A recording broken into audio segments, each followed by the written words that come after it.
Bueno, mi nombre es Morel Bullies Gastón, soy el jefe del Servicio de Medicina Física y Rehabilitación del Hospital Eva Perón de San Martín y la charla de hoy vamos a hablar de extubación. Bien, cuando hablamos de Winning o Destete debemos hablar también de extubación, ¿sí? No solo con eso, no es solo la desconexión, sino que también es la extubación. Entonces, ¿qué entendemos por desconexión? Desconexión entendemos la capacidad de mantener la ventilación espontánea aún con la vía aérea artificial. Bien, y extubación entendemos la capacidad de mantener la ventilación espontánea sin la vía aérea artificial. Son dos cosas que parecen parecidas, pero que son diferentes. Una vez que el paciente superó la prueba de respiración espontánea que vimos en la clase anterior, es necesario evaluar si puede llegar a ser extubado, obviamente, son dos cosas diferentes. Entonces, hacemos un screening diario de la función respiratoria. Si el paciente no puede soportar el winning, queda ventilado. Si los pacientes pueden soportar el winning, hacen el trial, ya sea tubo en T o presión de soporte, durante 30 minutos. Si los pacientes tienen buena tolerancia, no tienen signos de intolerancia, esos pacientes son plausibles de ser extubados. Si los pacientes tienen signos de mala tolerancia a la prueba de respiración espontánea, uno puede hacer un trial diario o presión de soporte o tubo en T para tratar de buscar la nueva prueba de respiración espontánea. Y esos pacientes obviamente no pueden ser extubados. Bien. ¿Qué necesitamos para remover el tubo endotraqueal? Para la prueba de respiración espontánea, bueno, necesitamos tener oxígeno, tener aerosoles, una fuente de aspiración y los catéteres de aspiración. Necesitamos un resucitador manual, obviamente, el más comúnmente llamado AMBU. Necesitamos vías aéreas orales para tratar de ver si los pacientes no hacen trismus, un tubo endotraqueal, un equipo para restablecer una vía de quirúrgica en caso de que no pueda intubar ese paciente, oximetría de pulso y gases arteriales, obviamente. Generalmente la extubación debe realizarse por lo menos entre dos personas y la presencia de un profesional capacitado capaz de reintubar al paciente en el sector, ya sea en emergencia o en terapia intensiva. Esto parece obvio, pero es importante. Bien. ¿Qué es lo importante? Debemos colocar al paciente a 45 grados, aspiramos el lago faríngeo, ¿sí? Aspiramos el tubo endotraqueal, aspiramos de nuevo el tubo endotraqueal tratando de desinflar el balón, aspiramos el lago faríngeo con dos operadores, colocamos una máscara de oxígeno, le pedimos al paciente que trate de toser y eliminar parte de las secreciones de la vía aérea, lo vamos a nebulizar si es necesario, y ese paciente debe mantenerse semisentado, ¿sí? Esos pacientes que son extubados no pueden tomar agua, ni alimentos, ni ninguna otra cosa en las primeras 24 horas. Bien. ¿Cuál es el inconveniente? Si nosotros prematuramente intentamos extubar a los pacientes o los extubamos de forma muy tardía, puede incidir negativamente en el pronóstico. Eso es así. La falla en la extubación, dice, ¿es una mala práctica? Sí, es una mala práctica justamente porque esos pacientes tienen aumento de la mortalidad, esos pacientes que normalmente fallan, lo hacen por las características propias de los pacientes, ¿sí? Y por la duración de la ventilación mecánica. Los pacientes que tienen más tiempo de ventilación mecánica obviamente tienen mayor mortalidad y determinado grupo de pacientes suele tener mayor incidencia de falla de extubación que otros pacientes que tienen otras características, como ser los pacientes EPOC, los pacientes neuromusculares o determinado grupo de pacientes. Entonces, debemos tratar de extubar lo más tempranamente a esos pacientes porque más días de ventilación mecánica tengan, más mortalidad tienen ese grupo de pacientes. Bien, aquellos pacientes que están ventilados por más de 22 días, la mortalidad realmente asciende extremadamente alto, ¿sí? Entonces, mientras menos días de ventilación mecánica tengamos, menor mortalidad vamos a tener en ese grupo de pacientes.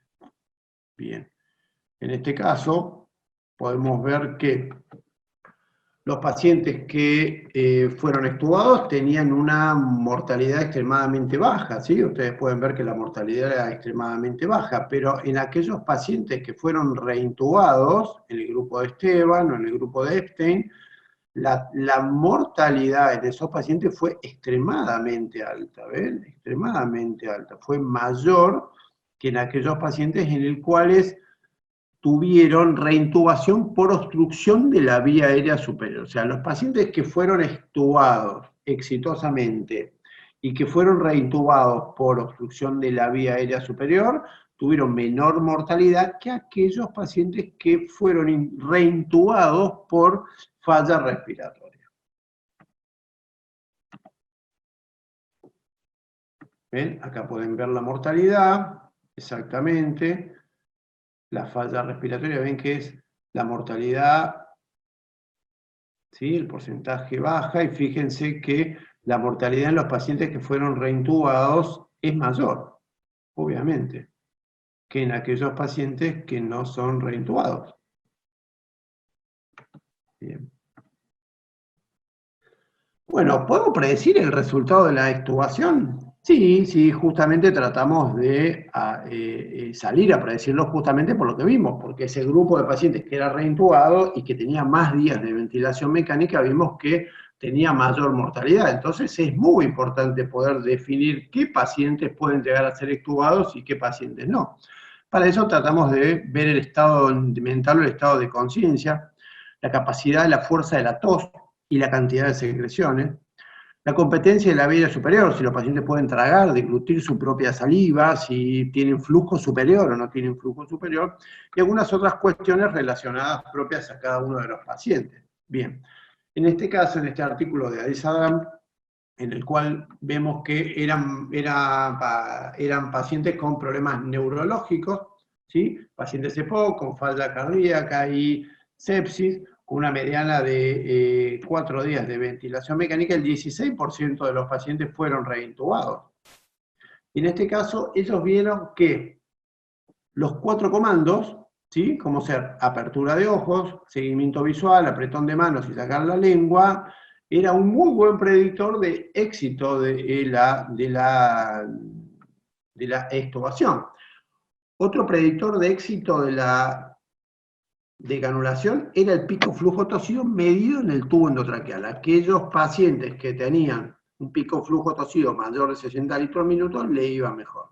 La cantidad de secreciones, ellos midieron las secreciones, los pacientes que tenían más de 2,5 mililitros de secreciones por hora eran los pacientes que les iba a ir peor, y ellos usaron un Wildcard Test, que es una prueba de una carta que obviamente no se usa para ver si le daba positivo o le daba negativo. El paciente debía toser las secreciones si impactaba en una hoja blanca a un metro, significa que tenía la fuerza suficiente para poder eliminar esas secreciones.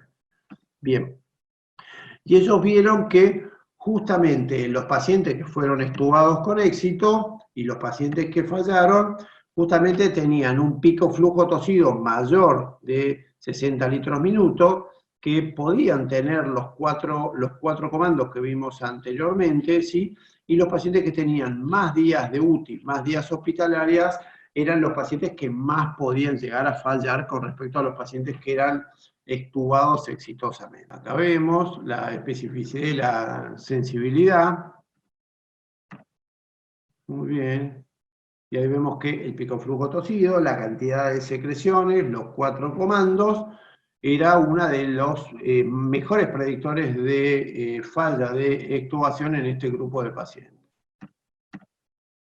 Entonces, fuerza tusígena, ese es el trabajo de Oshmina, también 95 pacientes, y ellos vieron que,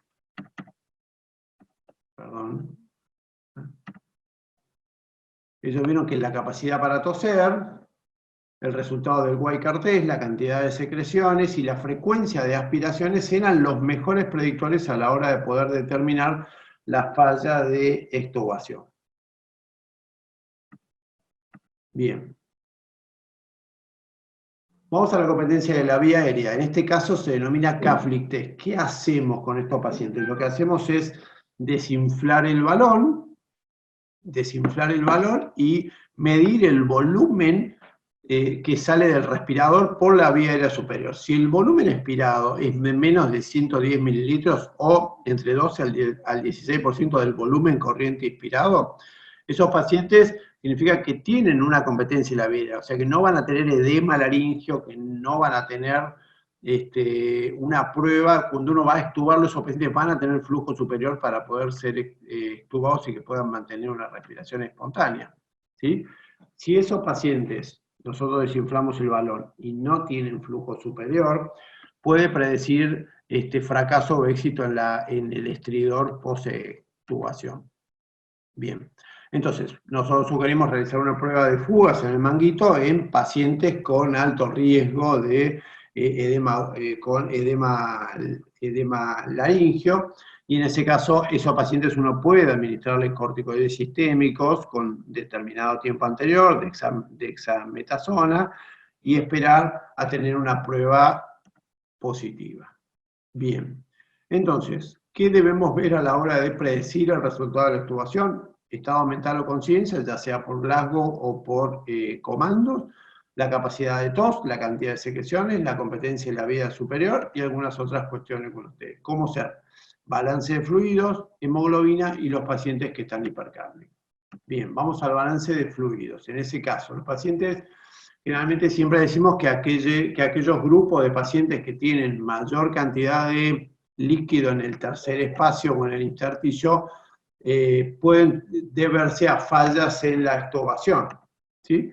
Por consiguiente, en este artículo de Frutos Vivar, junto con la gente de Epstein, vieron que los pacientes que eran reintubados tenían un balance hídrico menor, o sea, esos pacientes tenían mayor volumen en el espacio extravascular que los pacientes que fueron no reintubados significativamente. ¿Sí? Vemos balance fluido, justamente la tasa de reintubación, el grupo que tenía un balance fluido, que tenía mayor cantidad de líquidos, esos pacientes fueron más reintubados que el grupo que tenía balance negativo mayor. ¿Vieron? El grupo que tenía balance negativo. En este caso, a uno le gustaría que esos pacientes tengan un peso, estén más cerca de su peso seco, que tengan menos espacio intersticial para poder tener menor carga respiratoria.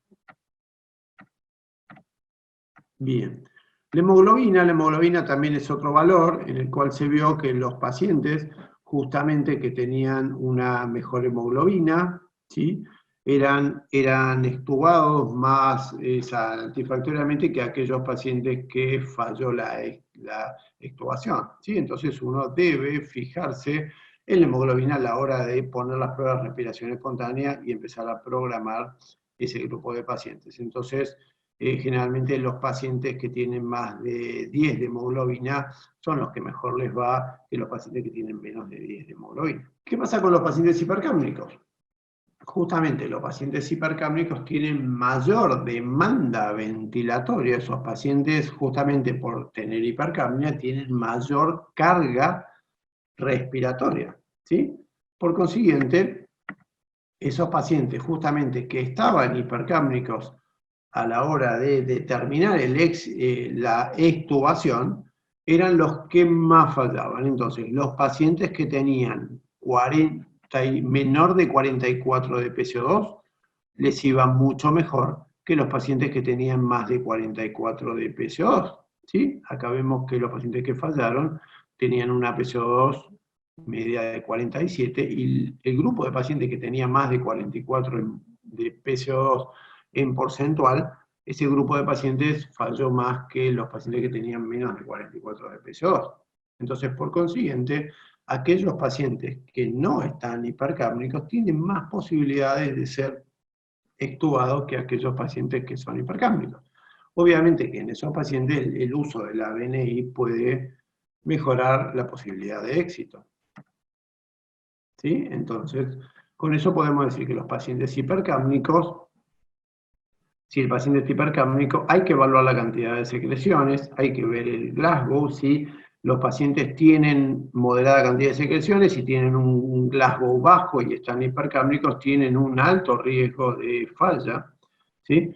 Lo mismo que los pacientes que no están hipercápnicos, moderada cantidad de secreciones con un Glasgow bajo, tienen un riesgo más bajo de poder tener falla de extubación. Entonces, la hipercapnia hay que tenerla en cuenta justamente con el Glasgow o con la cantidad de secreciones. Bien, en este trabajo de Epstein dice que el porcentaje de reintubación es mayor si la autoextubación ocurre durante el soporte ventilatorio, ¿sí? En cuanto a si se encuentra en un proceso de Winning.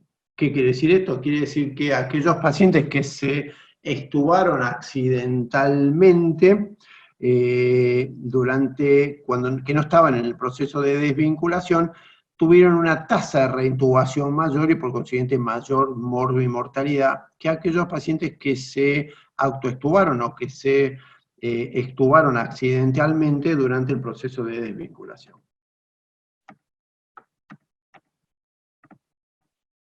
Acá vemos lo mismo, bien.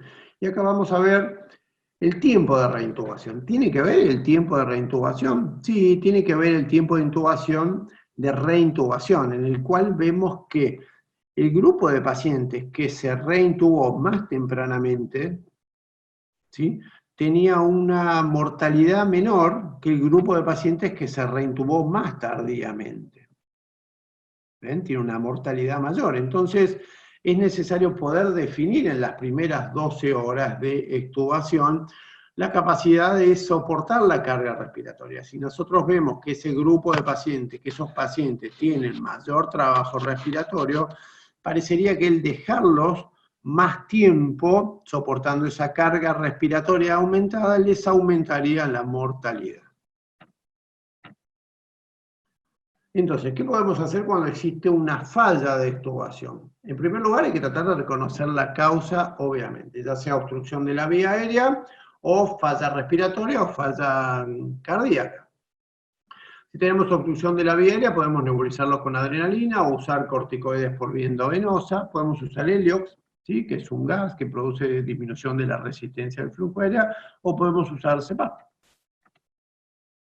Si tenemos falla cardiorrespiratoria, podemos usar ventilación no invasiva para prevenir la falla post-intubación, para evitar la reintubación, porque vimos que esos pacientes que se reintubaban más tardíamente tenían mayor morbimortalidad, obviamente, y lo podemos usar también como método de Winning. Bien.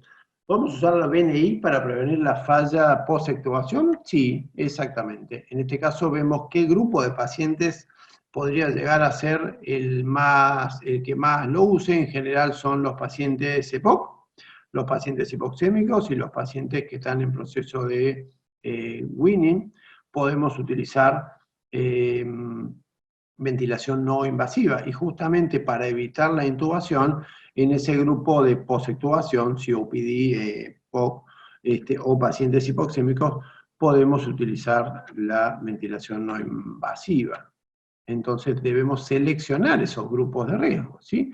¿Cuáles serían esos grupos de riesgo? Los pacientes que tienen hipercapnia, los pacientes que tienen falla cardíaca congestiva, tos inefectiva, los pacientes que tienen aumento de las secreciones son los que más van a fallar, los que ya tuvieron previamente una falla en el destete, o algún grupo de pacientes que haya tenido o que tenga obstrucción de la vía aérea superior. Bien.